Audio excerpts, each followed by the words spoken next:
ای که با نامت جهان آغاز شد، دفتری ما هم به نامت باز شد.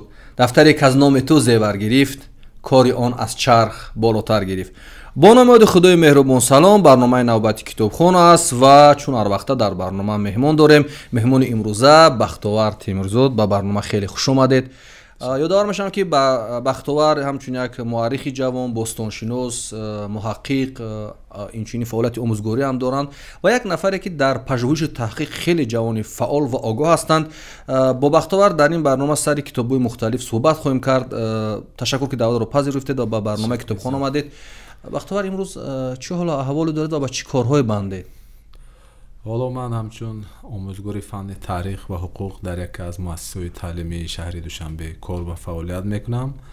در برابر این باز با آموزش تاریخ و فرهنگ تاجیکان در عصرهای میانه و دوره نوترین کارهای پژوهشی علمی میبرم که عین حال به غیر از این با نوشتن رساله نامزدی هم یکی از فعالیت خود رو پیش کردم. یک گروه مردم عصبی آن که میبینند یک عالمی جوان، یک محقق جوان چندان زندگی خوب ندارد دلسرد میشوند. چی چیز دل شما رو به این تحقیق، به این آموزش، به این آموختن بسیار گرم میکند؟ چی امید دارید از آینده؟ اصلا من در عائله زیایی تولد شدم. پدر و مادر من هر دوی آنها آموزگار هستند و خصوصا ما از عائله آموزگارا هستیم و من از آوان علاقه کودکی هم سر کرده روی به کتابخانه آورده بودم، زیرا پدر و مادر من همیشه تلاش می‌ورزیدن که ما باید همه ما صاحب معلومات باشیم و خوشبختانه ما در مکتبی میانه و دانشگاه با سری بلند با بهای خوب و اعلا ختم نمودیم و همیشه مادرم تلاش میکردن که من در ساحه فنهای جامعه شناسی باشم، زیرا پدر بزرگوار آن کس یکی از عالمان سیاه، کشورشناس، شرقشناس و یکی از اولین باستانشناسی تاجیک می باشند که اکرم پالوان اسکروف می باشد که ایشان سالهای 1834 و 1920 زندگانی کردند که در محیط فرهنگی و علمی امپری روسی پادشاهی در عصر 19 اولی عصر 20 بسیار هم شهرت خیلی کلان پیدا نمودند. خصوصا اعضای جمعیت علمی فرانسه بودند در سال 1887. جالب. و همون آوان مکتبیم از در صنف 9 میخواندم. الکه مادرم درباره حیات و روزگار و زندگی بابای خیش نقل میکردن و از همون دوره سر کردن من به فن تاریخ بسیار هم محبت پیدا کردم و در پیش خود مقصد گذاشتم که باید من کسبی هم آموزگار و هم مورخ باشم و خوشبختانه من در دو دانشگاهی که تحصیل کردم از نزد استادان ورزیده، خصوصا از استادان ساحه باستانشناسی و تاریخ شناسی سبق برداشتم و در طول یعنی 14 سال بنده در سمت‌های سکه شناسی، باستانشناسی، کشورشناسی و تاریخ شناسی چند مقاله‌های علمی و در مجله و روزنامه‌ها و در حفریات‌های باستانشناسی همچون به حیث باستانشناس چی هم در داخل خارج هم در داخل کشور اشتراک کردم و یک چند یادگاری‌های تاریخی نو را همچون مؤلف همچون یک شخصی اولین مراتبه کشف نمودم که امروز آنها سطح جهانی دارند، خصوصا در سمت پتروگلیف شناسی، یعنی که نسکن ریسون که میگن، دویمش در سمت کشورشناسی و در بابت تحقیق شخصیت‌های سیاسی و فرهنگی عصر 19 و اولی عصر 20 می باشد. بختیار، درود به پدر و مادر شما و درود به همه پدر و مادرانی که نابسته از شرایط زندگی، نابسته از وضعیت تلاش میکنن در دل فرزندانشون مهر علم، مهر خواندن، مهر کتاب رو جا کنن. چرا میگم درود به پدر و مادران؟ خصوصا در این شرایط ما که خیلی زحمت کشیدند برای که شما با علم، یک علمی که تقریبا خریدار نداره در جامعه ما مخصوصا و مشکل هم هست، کم خریدار است، شما توجه کردید. امروز به برنامه چی کتابو آوردید و چی رو میخواید معرفی کنید به برنامه کتابخوان؟ اصلا شما گفتید که در حدیث های حضرت محمد صلی الله علیه و آله میگن که رتبه علم بالاترین رتبه هاست و چند از همون андарсҳое ки модарам ҳамеша бо мо аз овони кӯдаки мо ва ҳамеша бо ҳамин чизҳо ба мо таъкид мекунанд, мегӯянд ки китоб муаллими бепул ва беминнат аст. он чизе ки имрӯз ҳама дастовардҳои хешро аз дар рутбаҳои илмӣ, унвони илмӣ, докторҳои илм, номзадҳои илм медонанд ва дигар ваё, ман дастоварди хешро на аз ҳамин унвонҳои илмӣ, балки аз таҳқиқотҳои чизҳои наве ки ман навиштам барои хонанда, барои оянда, ман ҳамин чизро мебинам. Чӣ навоварӣ кард дар илм? Чӣ таҳқиқи нав Арасту мегӯяд ки решаи илмомӯзӣ талх аст, аммо меваи он ширин аст. ман барои навиштани рисолаи номзадии худ 13 сол мешавад ки меҳнат мекунам. дар тамоми бойгониҳои марказии Осиёи марказӣ ҳоло ҳам мавод ҷамъ карда истодам, ки ҳоло ҳамин мавзӯи кори хешро ҷамъбаст накардам. дӯстонам мегӯянд ки шумо зуд ҷамъбаст кунеду ҳимоя кунед, аммо ин илм бозӣ нест ки имрӯз аз як ҷо ба як ҷо гузорем. ин илм ҷовидона аст, илм боқӣ мемонад, он навиштаҳои мо садсолаҳо, ҳазорсолаҳо боқӣ мемонад. барои ҳамин ман пеш аз ҳама аз овони донишҷӯям китобхонаи шахсии хешро ташкил намудам. нахӯрдам, напӯшидам, мисли ҳама зебо дар фикри мошин, дар фикри гирифтани манзили истиқоматӣ ё дигар чизҳо, балки ман талош мекардам ки ҳатто стипендия мегирифтам, зуд рафта китоб мехаридам. ва имрӯз хушбахтона дар банда китобхонаи шахсии худро таъсис додам ки зиёда аз 7000 китоб имрӯз дар китобхонаи ман аст. чӣ заҳматҳое кашидед бахтор барои ин 7000 китоб? Фикр дар як суҳбат гуфтанд ки шумо ҳатто китобҳои нодирам доред дар ин китобаи шахсиятон, китобхонаи шахсиятон. медонед ҷон, ман асоси ҳамин китобҳоя пеш аз ҳама маблағе ки модарам аз деҳот ба ман мефиристониданд, зуд мегуфтанд ки бачам нағз хӯр, нағз пӯш, нағз хон. дар баробари донишҷӯ будем, дар мактаби миёна ҳамчун омӯзгори фаннӣ кор мекардем ва бинед ки ҷон мо ҳам омӯзгор кор мекардем, маблағ ба даст меовардем. дар баробари ин волидон ба мо аз деҳот пул мефиристониданд. акнун пули гӯем омӯзгория ба зиндагӣ сарф мекардем ва пули падару модарфиристодаро китоб мехаридем. берунӣ мегӯяд ки илм соҳаи мӯътабартарин аст, ҳама сӯи он меравад, чизе нест ки аз илм болотар бошад. барои ҳамин мо ҳамеша даъват ҷавонон, дӯстон, рафиқонро ба илм даъват менамудем. бахтор ҳамон 7000 китобе ки дар китобхонатон ҷамъ кардед, боре буд ки мехостед хаста шудед бифурӯшед ё ба касе бидиҳед ё ҳадия кунед, дилатон як лаҳзае буд ки монд аз илм, аз дониш? чун дар ҷамъият зиндагӣ мекунем, бархурд ба воқеиятҳои дур мебинем. як нафар ҷавон либоси зебо дорад, мошини хуб дорад, хонаи хуб дорад, ҳоло аз ҳар тариқе ки ба даст оварда бошад. шумо вақте бо ин гуна афрод бархурд мекардед, дар ин зеҳнатон намуд ки хуб аз баҳри ин китобхона бигзаред? ман дар давоми 14 сол бархурдҳои хеле зиёд дидам. аз дӯст дида душманам имрӯз зиёд аст. лекин ман ҳеҷ гоҳ дар ин ҷодаҳо, дар ҳамин фаъолиятҳои хеш роҳафтода нашудам. аз ин ки ҳақиқатро мегӯед, ҳамеша дунболи ҳақиқат ҳастед, ба баъзе назарияҳои устодон эрод ҳам мегиред ва нодуруст бошад мегӯед, баъд намебинанд шуморо дар ҳамон марказҳои илмӣ, донишгоҳ дӯстонатон? ман ҳамеша бо одамон муносибати хуб мекунам ва ҳеҷ вақт ба ягон устод, ба ягон шахс муносибати ғараз надорам. ҳамеша кӯшиш мекунам ки бо шахсони донишманд муносибати дипломатӣ ва ҳамкории илмӣ дошта бошам. ва имрӯз он шахсоне ки масалан моро қабул надоранд ё аз навиштаҳои мо онҳо мақсад эродҳо мегиранд, мо ҳамчун онҳоя як навиштаҳои моя ки масалан танқид мекунанд ё чизи дигар мекунанд, мо онҳоя барои худ як кашфиёти хуб қабул мекунем ва кӯшиш мекунем ки минбаъд чизҳои ҳамон навиштаи мо бо беҳтар нависем. медонед чанд нафрод хостанд дар бобати як чанд шахсиятҳое ки ман дар бораи мин Акрамполвон Аскаров вақте навиштам дар маҷаллаҳо рӯзномаҳои хеш, шумо гуфтанд як одамеро таъриф мекунед ки он ба илми тоҷик чӣ хизмат карда бошад, ки вай бо рӯсҳо робитаи мақсад ҷосусиву ҳамин чизҳо доштанд. бовар мекунед надониста онҳо аллакай хулоса мебардоштанд. ман аз шумо тасаввур кунед ки тамоми олимони замони хеш дар асри 19 ба кору фаъолияти масалан Акрампон Аскаров баҳои баланд додагиянд. олимони ғарб, шумо дар асри 19 ягон маорифпарвари тоҷик аъзои ҷамъияти илмии аврупо набуд. ина мо бояд бо забони буро мегӯям ки нест ва то ҳоло ҳаман он чизе ки навиштам ва дар манбаъҳову дар бойгониҳо дидан кардам пайдо накардам.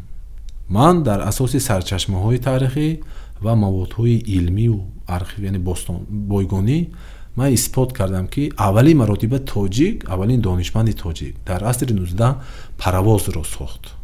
амсилаи паравозро сохт ки соли 1886 дар шаҳри Санкт Петербурги Россия ҳамин лоиҳа дар намоиши хоҷагии қишлоқ ва саноат маърази тамошо гузошта шуд.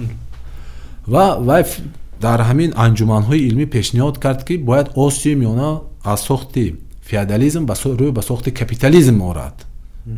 чунки Акрампон Аскаров ҳамеша дар сафар буд, вай тоҷир буд.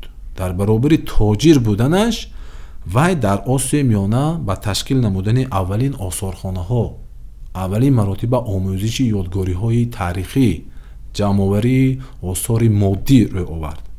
медид ки дар бозорҳои Осиёи миёна сайёҳони хориҷ, тоҷирони хориҷ, умуман шахсҳо аз дохили кишвари мо яъне Осиёи марказӣ ҳазорҳо дастнависҳо, ҳазорҳо сиккаҳову бозёфтаҳои таърихиро ба кишварҳои хориҷ мебурданд. ва Акрампон Аскаров аз аввалин шахсиятҳое буд ки ҳамин чиза дарк кард. аввалин маротиба соли 1876 дар шаҳри Тошканд бо ташаббуси эшон аввалин осорхонаи таърихӣ ва кишваршиносӣ таъсис ёфт ва аввалин маротиба ҷамъияти илмии омӯзиши ёдгориҳои таърихии Осиёи миёна сар шуд ки бо даъвати ин эшон олимони зиёде ба омӯзиши таърих ва фарҳанги Осиёи миёна сар карданд. бахтор агар амин нафар як ҳамбастагӣ бо шумо намедошт, бобоятон намебуд, масалан бобо калонатон намебуд, барои як нафар олими тоҷик дигар ҳамин таҳқиқотро анҷом медодед, агар медодед ки чун як олиме вуҷуд дорад? бинед ки дар баробари таҳқиқи ҳамин рӯзгор ва осори Акрампон Аскаров ман 8-9 нафар дигар нобиғаҳои тоҷикро пайдо кардам. имрӯз ҳоҷи Юсуф Мирфаёзов дар асри 19 11 глобус ихтироъ кард ки имрӯз дар замони шӯравӣ, пасошӯравӣ якчанд мақолаҳои оммавӣ, китобҳои хурд алоҳида чоп шуданд, лекин вай моҳияти илмӣ будан набуд.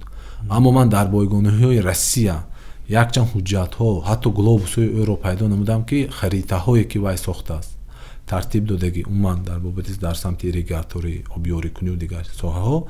дар баробари Абдураҳмони Мустаҷир, Мирзо Абдуллои Бухороӣ, Муҳаммад Вафо, Мирзо Барот, даҳҳо нафар дигар барои ман ин нобиғаҳо кашф шуд ки имрӯз болои ин шахсҳо ман ҳозир кори илмӣ бурда истодам.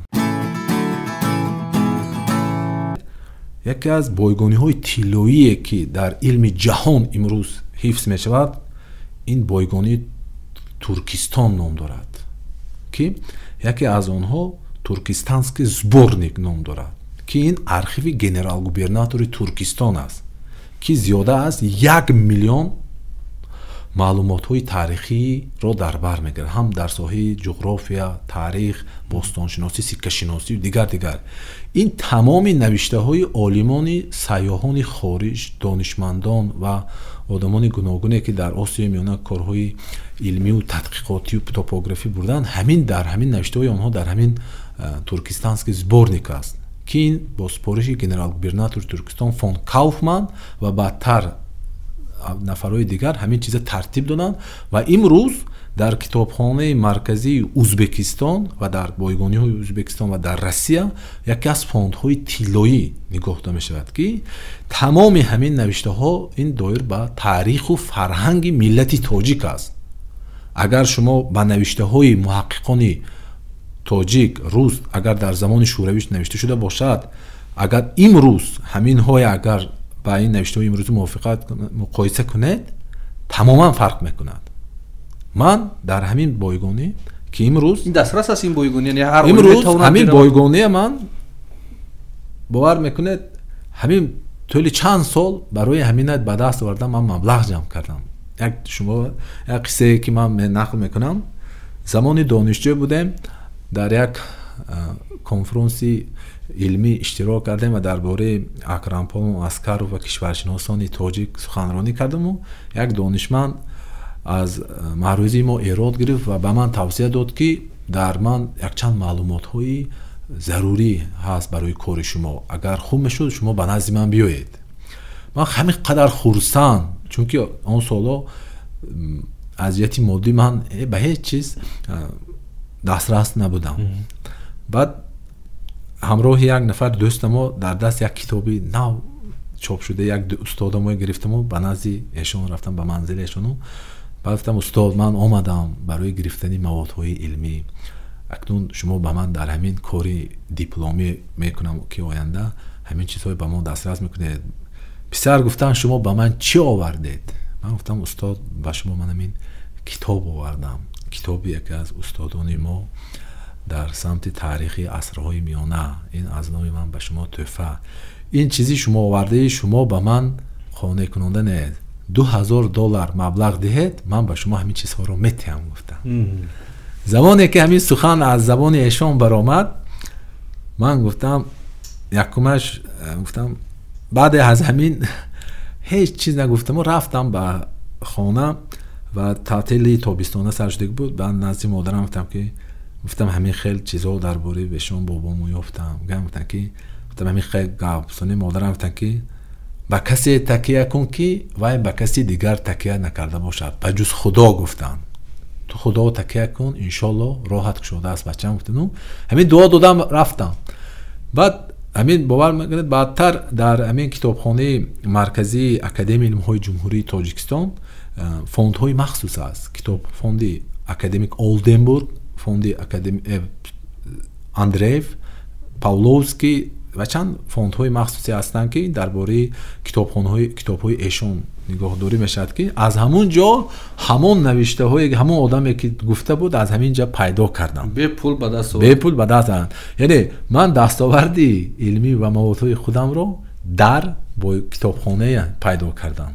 من هم در برابر کتاب‌های چاپی کتابخانه الکترونی هم دارم که زیاده از قریب 150,000 کتاب نگاه می‌دارم در ساحه دیگه. لیکن کتابخانه امروز در کشور ما هم خیلی کم کتاب. بگذاریم سر این کتابی که به برنامه آوردید. این کتابو رو چرا آوردید؟ چرا از این کتابو شروع کنیم؟ از کدومش و انتخابتون چرا این کتابو بود است؟ این من سبب اساسی آوردن همین کتاب‌هایی که به برنامه کتاب روز به نزدیکی یک کتابی تازه نشر استاد ما، استاد فدایی ساحه علم، استادی که عمر خیش رو همیشه به علم بخشیده است، استاد شادی شاکرزاده میباشند که ایشان حالا سرمحرری مجله معرفتی آموزگار و ادب میباشند که استاد در اساسی معلومات ها، مخص ها و موضوع بایگانی درباره یکی از قهرمانان تاجیکستان گویم هم خطا نمیکنیم، اولین دکتر علم های تاریخ پروفسور و اولین وزیر معرفی تاجیکستان، اولین سرمحرری روزنامه ایدی تاجیکال و جمهوریت عباس علیف چاپ کردن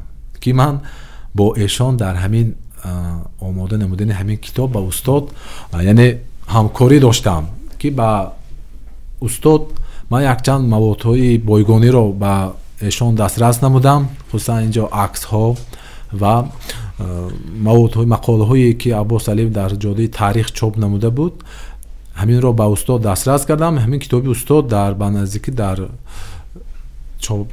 چاپ رسید که این کتاب درباره حیات و روزگار اولین وزیر معارف تاجیکستان عباس علیف نقل میکند. وقت من از عباس علیف از نوشته های استاد محمد جان شکوری آگاهی پیدا کردم. واقعا بیننده گرامی میسازد که ما درباره عباس علیف معلومات داشته باشیم. این نفر یک تاجیکی آگاه، تاجیکی مبارز، تاجیکی اصیل و چقدر جان فدایی کردن در کشوری که امروز ما زندگی میکنیم با نام تاجیکستان و افتخار از زبانمون داریم، از فرهنگمون داریم، از ملتمون داریم و در سرگشت همین چهره عباس علیف میسد که خیلی زحمت زیاد کشیدن، حتی برای حق گرفتن تاجیکان در اون وقت митинг ҳо ташкил кардан, гӯё 2 митинг ҳам ба номи эшон он вақт сарф шудааст, чӣ қадар ҷонфидоиҳо кардан, ҳатто ба зиндон рафта буданд. Яъне ин нафар дар аввалин муборизаҳои худ барои тоҷикистониён, барои миллати тоҷик, Аббос Алиев зиндонӣ ҳам шудааст. Нахустин нозири маорифи Тоҷикистон навиштаи Шодӣ Шокирзода агар дастрас кунанд, ба фикрам дар фурӯшгоҳи китоб ҳастанд, биёбед бихонед, ҷолиб аст. Ва мо сари Аббос Алиев як мавзӯи алоҳида мегузорем ва суҳбат мекунем, хеле ҷолиб ҳам аст. Китоби дигар, китобҳое ки дигар ман инҷо овардам, китоби Ҳасанбой Шарипов Тоҷикони бурунмарзӣ. ин китоб ҳам дар асоси махазҳои таърихӣ навишта шудааст. эшон барои навиштани китоб хеле заҳмат кашиданд. эшон яке аз муҳаққиқҳои таърихи миллати мо мебошанд ки шодравон ҳоло дар қайди ҳаёт нестанд.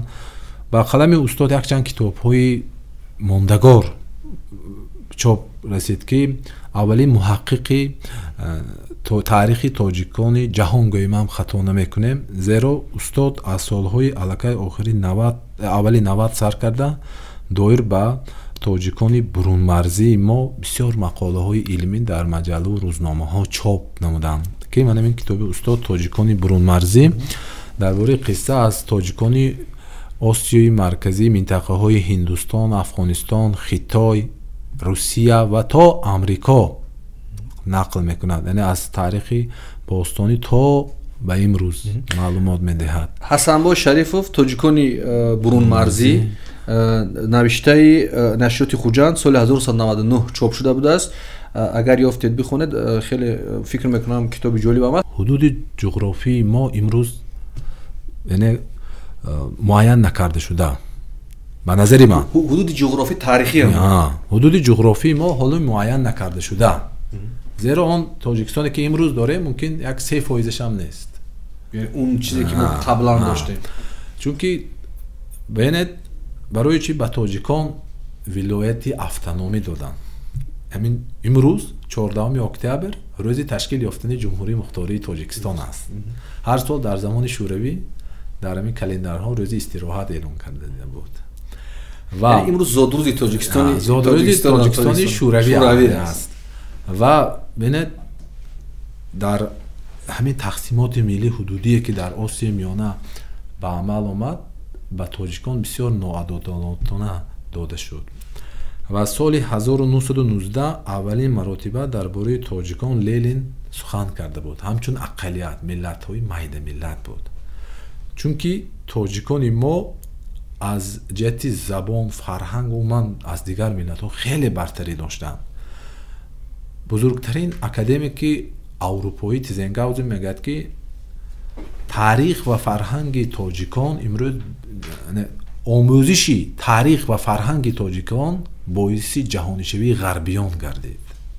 то ин ҳад баҳо метад бинед дар асри 18-19 аввали асри 20 тамоми он сайёҳон, тоҷирону ашхоси дигаре ки ба Осиёи Миёна ба шаҳрҳои бостонии мо Самарқанд, Бухоро, Фарғона, Хӯқан ва дигар ҷойҳо дида мекарданд, ҳамеша бо мардуми бо фарҳанг, бо тамаддун, бо тоҷикон суҳбат мекарданд. мисалан бинед соли 1871 намояндаи доимии Амрико дар империяи Россия Южин Скайлер ба Осиёи Миёна ташриф меорад ва аморати Бухоро, хонагирии Хева ва хонагирии Қӯқанду ва минтақаи Туркистон дидан мекунаду дар ҳамин китоби хеш, ин бо забони англисӣ навишта шудааст, дар 2 ҷилд, зиёда аз 900 саҳифа аст бо забони то ба ҳол имрӯз ин китобро муҳаққиқони мо надиданд.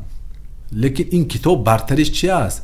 тамоми таъриху фарҳанги мо дар самти санъатшиносӣ, соҳаи эпиграфика, нумизматика ву соҳаи илмҳои фиқҳу дигар чизҳо маълумот додааст.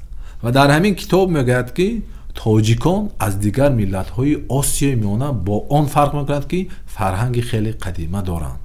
ва ҳар ҷое ки мегӯяд ман сафар мекунам бо мардуми бо фарҳангу бо тамаддун, бо тоҷик روبرو میشم. ببینید این عالمان در کتابشون نوشتن که این ملت با فرهنگ هست، این ملت تمدن دارد، قدیمت هست، قوی هست، این و اون و چند صفات‌های بزرگ دیگه، ولی چود که در همین مقطع زمانی تاریخی نتوانید از حقیقتش دفاع کند و آمد با قول شما از همون جغرافیای بزرگ حتی 3 فوزش هم به اون رسید، چود که نتوانید دفاع کند از خودش. تقسیم کوتاه اگر در این موضوع بگیم، موضوع تقسیمات ملی حدودی بسیار موضوع مرکب است. در اطراف این مسئله عالمان ما هم چند رساله ها و کتاب ها نوشتند، اما این مسئله تا به حال امروز بررسی واقعی نشده است. استاد شادروان رحیم مسعود، استاد امام نظر کلدیوف، شکر سلطانوف و ویشنیوسکی، مکاشوف و چند از عالما من علمشویف قربان دیگرها نوشتند، لیکن تا به حال موضوع حقیقتی روزی همین مسئله کشوده نشده است. مثلا شما تصور کنید که اون کتاب هایی که آنها نوشتن همه موضوع یک رنگ خود را دارن، یک رنگ دارن، لیکن چیزی نو نیست. من برای چی میگم؟ شما تصور کنید که مثلا سال 1924 تقسیمات ملی حدودی آسیای میانه در شهر تاشکند برگزار گردید و در آنجا استادان همینا می نویسند که از 16 تا 21 آگوست سال 1924 تقسیمات ملی حدودی برگزار گردید. در آن 3 نفر اشتراک کرد: عبدالرحیم حاجیبایوف، موسی سیدجانوف و چینار اماموف که گویا اینها با پانتورکیستا فریفته شدند. پانتورکیست کی بود؟ با من نمبر کنید که پانتورکیستا کیها بودند. ما پانتورکیزم وقتی که میگوییم مردمی آسیای میانه که در ما مقصد بودن، در ساحه معارف فرهنگ دیگرها بودن، در ساحه سیاست پانتورکیست نبود. پانتورکیستایی که آنها میگن عبدالله رحیمبایف پانتورکیست بود، آنها پانتورکیست نبودن، آنها در اساس برنامه رسیه کار میکردن. ببینید عبدالله رحیمبایف زاده شهر خوجند محله رزاق است، تاجیک است. فیضالله خوجایف زاده شهر بخارا است، لبی حوض است، تاجیک است. عبدالقادر محیدینوف تاجیک است. چینار اماموف تاجیک پنجکند است. عبدالرحیم حاجیبایف تاجیک خوجند است و چند اشخاص. لیکن در مسئله با تاجیکان ولایت افطنامی دادن، نه بلکه با دست اینها، بلکه از طرف حکومت مرکزی همین خیل شد. شما تصور کنید که در همین سخنرانی های عبدالرحیم حاجیبایف که من در بایگانی تاشکند یافتم، با ولایت مختار جدا نمودن تاجیکان غلط بوده، چون این کارها خلاف سیاست ملی لینینی است و حقوق و منفعت های تاجیکان را در کار کمیسیون نادیده میگیرند. یعنی در تقسیمات مسئله تاجیکان ما کم توجه میشد، زیرا تاجیکان در آسیای مرکزی اگر آنها رمز خود را با نام اتحاد پیدا میکردند، ما امروز یک جمهوری علاهیده را در آسیای مرکزی تأسیس میدادیم. لیکن بسیاری آن افراد سیاسی و جمعیتی پراکنده بودند، فکرها با هم ضد بودند. فیضالله خوجایف برای انقلاب کردن در بخارا تمام دارایی پدرش عبیدالله خوجه را صرف کرد. لیکن عبدالقادر محیدینوف پدرش میرزا محیدین منصوروف برای پیشرفت ساحه علم، ادبیات، فرهنگی تاجیکا در بخارا تمام داراییش را صرف کرد. شما تصور کنید که حالا محققای ما میرزا محیدین منصوروف کیست نمیدونن به طور پر را، حتی یک مفهوم دارن. میرزا محیدین منصوروف سوداگر بود و مؤسس روزنامه بخارای شریف بود. من برادر باور میکنید وقتی که من به بخارا، به سمرقند، به دیگر جاها سفر کردم، نزدیکان و پیوندان اینها رو من پیدا نمودم. امروز عبدالقادر محیدینوف فرزندشان محبوبه محیدینوف در سن 99 سالگی در شهر تاشکند زندگی میکنند. عائله محیدینوف و عائله همه معارف پرورند.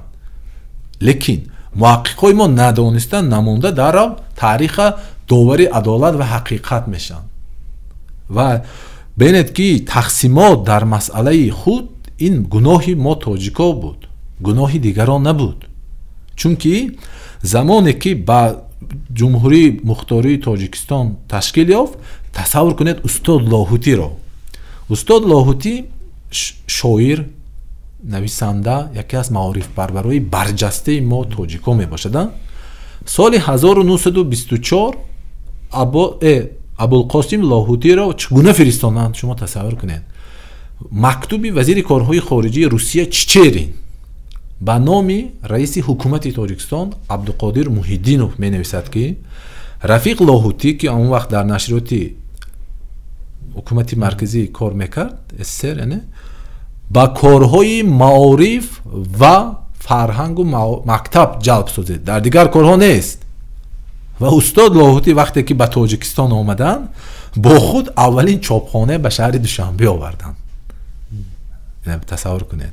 дар атрофи худ беҳтарин рӯшанфикрои ҳамзабонони худро ҷалб карданд. Қосим Дайламӣ, Муҳаммад Мусавӣ, Собит Маннофзода, Шароф Ҷабборӣ ва чанде дигаронро дар атрофи матбуъ таъсис намудани аввалин маҷаллаву рӯзномаҳои тоҷик шурӯъ карданд.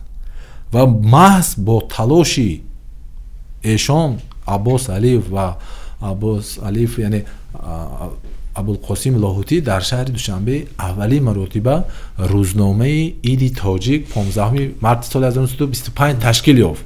ва бинед ки ҳамин рӯзнома ташкил ёфт, аввал дар Самарқанд бо номи Овози Тоҷик чоп мешуд. ва баъдтар Аббос Алиев гуфтанд ки не, дар унҷо фишор сар шуд. фишора узбек нест, қирғиз не, қазоқ не, худи тоҷик болои инҳо ташкил карданд. ҳама хеста ба Душанбе омаданд. дар як ҷое ҳукумати Тоҷикистон ташкил ёфт ки ин Душанбе як ҷои биноҳои похстагӣ ва аллоҳи як ҷои монанди як гӯем бешазору ҷо буд.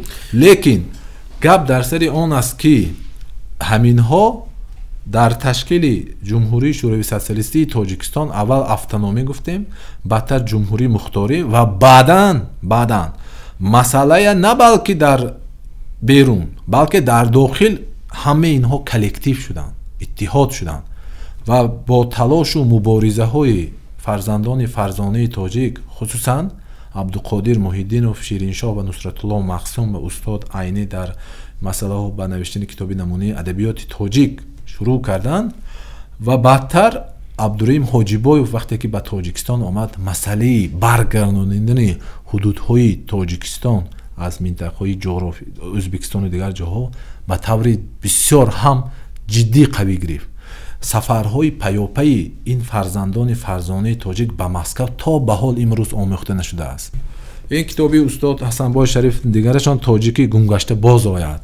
ин дар бораи тоҷикони Туркистони шарқӣ, яъне ҳудудҳои Сизянски уйгур мегӯянд, ва дар бораи ҳаёту фаъолияти Муҳаммад Яқуббеки Бадавлат ки эшон баъдтар боз якчанд маъхазҳо маълумотҳои наверо ба даст дароварданд ки дар ҳамин мақола, дар ҳамин китоб маълумоти хеле хуб дар бораи ҳамин тоҷикои бурунмарзии мо ва маълумот доданд. ва чизи дигаре ки ман ҳозир дар ҳамин масъалаи барнома гӯям, ҳамин китоб, нашри ҳамин китоб соли 1845 аст. ин чӣ китоб аст? ин китоб муаллифи китоб Френ ном яке аз бузургтарин муаррих, сиккашинос, арабшиноси Россия аст, яъне Русия. ва дар ин китоб аввалин феҳристи дастнависҳои мо тоҷикон ва араб, яъне аз асрҳои 9 то асрҳои 19 маълумот метавад. хусусан боз дар ҳамин китоб дар бораи таърихи китоб ва китобдорӣ дар Осиё, дар тӯли таърих дар давлатҳои тоҷикон, дар аз ҳамон хилофати Аббосиву Сомониёну дигарҳо маълумот метавад. аммо то ба ҳол ҳамин китоб баро муаррихон ва донишмандони мо бо ҳамин китоб ҳам шинос нестанд. ҷолиб аст, ин ба хати лотинӣ аст? ба хати лотинӣ аст ва дар китобхонаҳои мо Тоҷикистон ҳамин китоб ҳифз карда мешавад. ин китоб дар китобхона ҳифз карда мешавад, бознашр баргардон ҳоло ягон бор нашудааст. бинед ки дар ҳамин китоб бисёри маъхазҳои таърихи мо, манбаъҳои таърихи мо санаи қариб 200 сола китоб дар дасти ман, китоби 200 сола то ба имрӯз ҳамин китоб мавриди омӯзиши муаррихони мо. ин китоб барои соҳаи адабиётшиносӣ, ҷуғрофишиносӣ ва таърихшиносӣ бисёр маълумоти муҳим метавад. яке аз бартари ҳамин китоб не номи китоб, муаллифи китоб, санаи китобат ва дар куҷо ҳамин нусхаҳо ҳифз карда мешаванд маълумот додааст. ин бисёр маълумоти муҳим метавад ки инам бояд донишмандони мо дар ҳамин китобро дар китобхонаҳо пайдо кунанд. дигар китоб ин китоб дар бораи Яқуббеки Бадавлат, қаҳрамони халқи тоҷик аст. ин номаш кам шунида шудааст. рости ман ҳам дар бораи Яқуббеки Бадавлат дар тоҷикистони мо умуман кор нашудааст.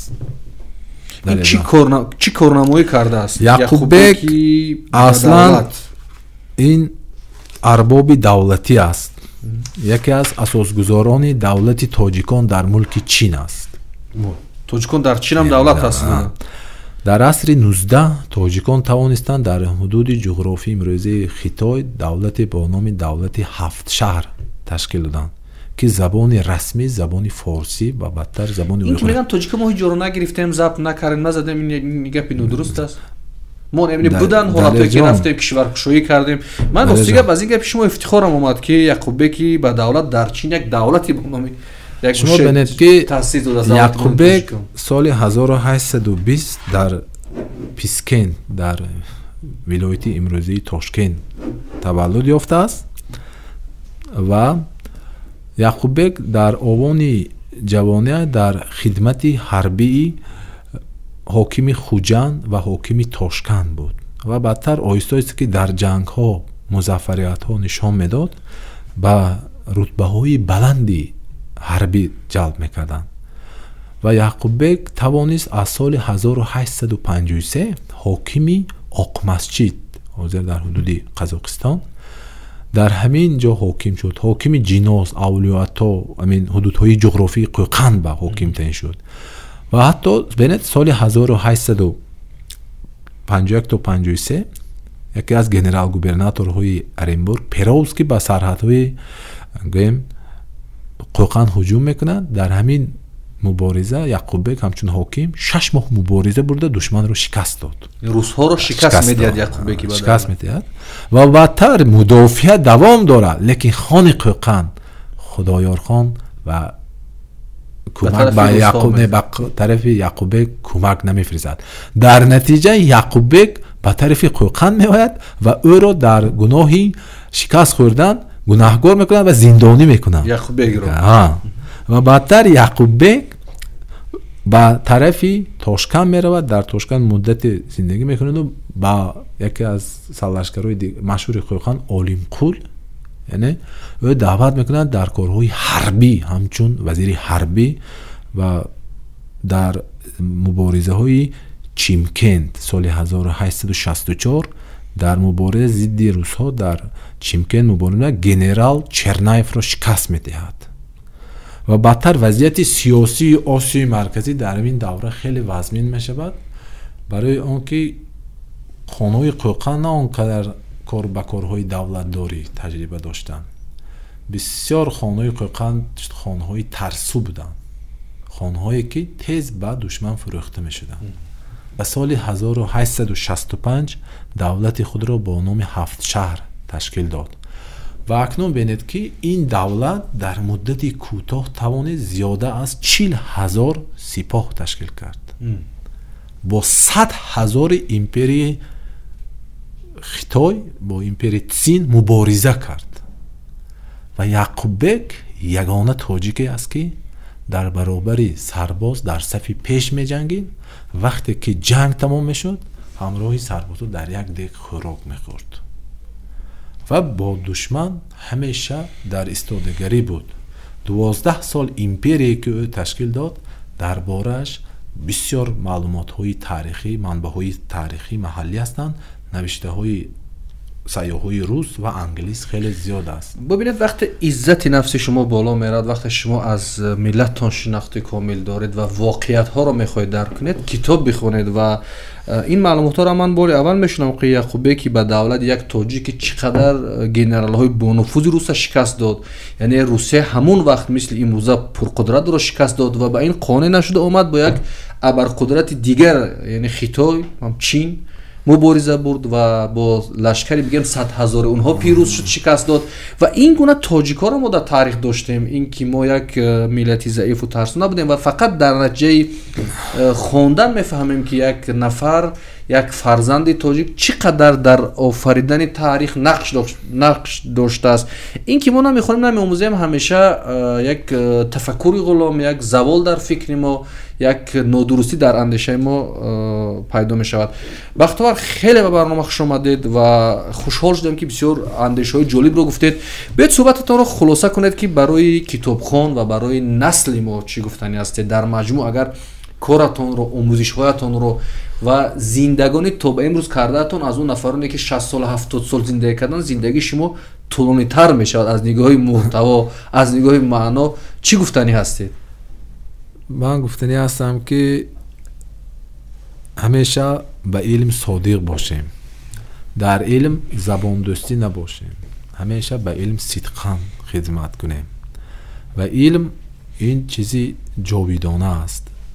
و در کارهای من بعده که من پیشه کردم، حالا من درباره تحقیق یک فرزند فرزانه تاجیک، قهرمان خلق تاجیک، اسفندیار شروع کردم.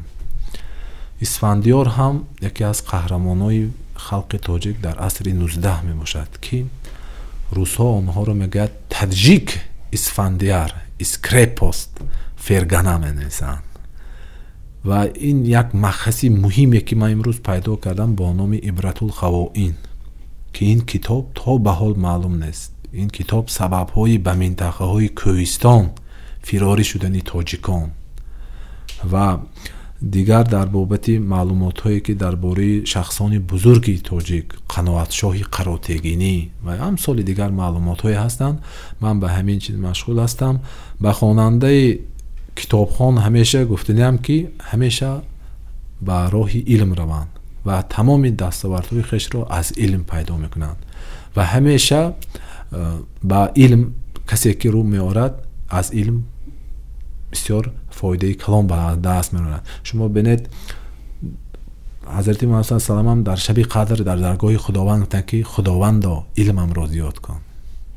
در سوره طه ببینید که خداوند در درگاهش پیامبر ما هم نه مال و ثروت را بلکه علم را طلب کردند و این علم باید شعار ما باشد و پیرو به همه برای کار خواهم. سلامت باشید. واقعا وقتا من جوانان وقتی مثل شما رو میبینم و صحبت میکنم، در برابر همه ناهمواری های زندگی آرامتر میشوم، در برابر همه بی‌عدالتی میخواهم عدالتانه تر زندگی کنم و در برابر اون نامهربانی ها میخواهم مهربانتر باشم. چرا؟ چون ما زیاد انسان های رو امروز میبینیم که افسرده هستند، بیماری افسردگی دارند، ناامیدی دارند و نگران هستند و همیشه یک چیز رو تکرار میکنند که اگر اطرافم خوب شد، وضعیت هم خوب شد، حال من خوب میشود و همیشه دست روی دست میمونن، منتظر یک تغییرات هستند در صورتی که اونها خودشون سرچشمه تغییرات هستند. ببینید در زمان حافظ شیرازی که زیاده از 400 غزل دارد و هر غزلش دعوت به پیروزی و خوشحالی و بیداری و میبینی چقدر قشنگ است. میگن فقط در زمان حافظ شیرازی 73 جنگ به قید گرفته شده است. یعنی در زمان تضاد، در زمان مبارزه ها، در زمان ناعدالت ها یک نفر بشیند و غزل ایجاد کند که غزل‌هایش جاویدانه باشند و امروز دنیا را تسخیر کنند، ما را تسخیر و با ما غزل‌های مثل ما این فکر میکنیم که حافظ رفت اون آب رکنابو را دید و با اون ملائکه ها صحبت کرد که دوش دیدم که ملائک در میخانه زدن یا کنار آب رکنابو و گلگشت مصلی را. اونها مثل همین شماها میشیشتند و نابس از اون که در اطرافشون چی میگذشت کار میکردن، فعالیت میکردن و مستحکم در امروز دانشان بودن که امروز نامشون جاویدانه شد. امروز ژاپن اعلان کرد که برای 500 سال بعدش برنامه دارد، برای 500 سال بعدش الکی برنامه دارد. ما شاید برای 5 روز بعد هم برنامه نداریم. عجیب گپی درست گفتید که برای علم و دانش از نگاه ما فقیر کسی هست، فقیر و فقیرترین فرد کسی است که هر شام هر بیگاه برای خواندن نیم ساعت کتاب وقت دارد ولی وقت جدا نمیکند. نزد ما فقیر کسی هست که غذای خوردنیش، لباس پوشیدنیش به مراتب زیادتر از ارزش کتاب است. از این خاطر همه ما امکانیت داریم حتی یک کتاب شاید ببینید یک کتاب، خواندن یک کتاب метавонад андешаи шуморо, афкори шуморо, зиндагии шуморо тағйир бидиҳад. биёед ба ин дунё омадем инсонвор зиндагӣ кунем ва инсон аз ин дунё биравем, на ин ки ба ин дунё омадем мисли як чорпо зиндагӣ кунем, бихобем ва бихӯрем, аз дунё биравем. ин барномаи Китобхон буд. то барномаҳои оянда дар ҳифзу паноҳи Худо бошед. Худоёр мададгоратон.